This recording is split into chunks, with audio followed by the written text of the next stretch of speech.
If you're looking at renegotiating your salary in your organization, I want you to do 3 things before you actually get into the negotiation.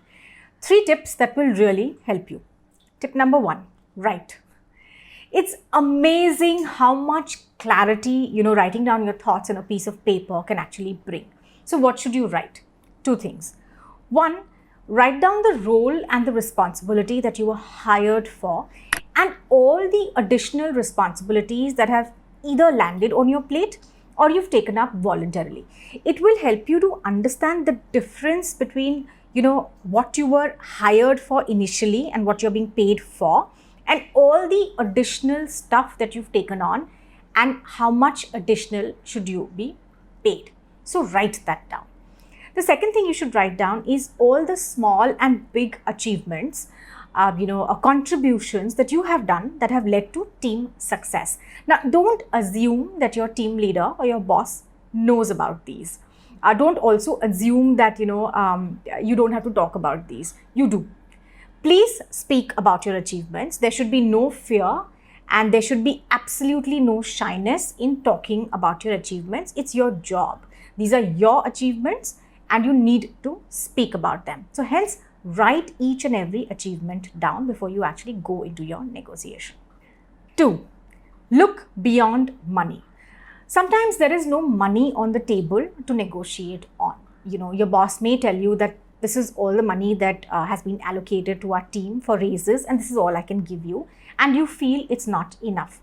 Then look beyond money. Is there something else that you can negotiate on? So for example, is there a course that you want to do that the company can fund? Is there a particular training that you want to do that the company can fund for you? Do you want to look at flexible timings?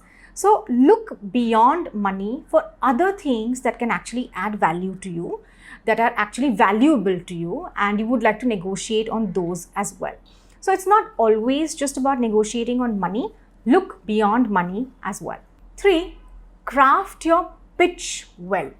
There are actually 2 kinds of pitches: deserve versus need. I deserve an X amount of money because these are the additional things that I've taken on. This is what I've done. This is the value I've added, to the organization. Or I need an X amount of money because my, cost of living has gone up, or maybe I've moved cities and, my expenses are more. So decide which pitch you want to go with, deserve versus need, and then craft your pitch very, very carefully. And whichever pitch you decide to go with, state your case really well. There is no harm and no fear in negotiating your salary, renegotiating your salary. A lot of us have this fear that if we ask for more money, we may be replaced. Because, the company or the organization may find a less expensive resource. But that's not really the truth, and that doesn't always happen, necessarily. If you've proved your worth and you're a valuable resource, the organization will want to have a dialogue on how they can retain you and how you can come to a win-win situation for both, where both of you feel that you have been paid fair and that you've got fair value.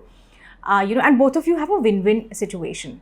So don't feel fearful or don't feel shy or don't feel embarrassed to negotiate your salary, provided you can boost it and you can, give logical reasons for why you should be paid more, which is why you need to do all of this before you actually go into the negotiation.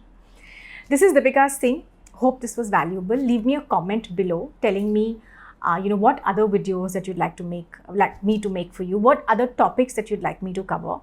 Until next time, bye-bye.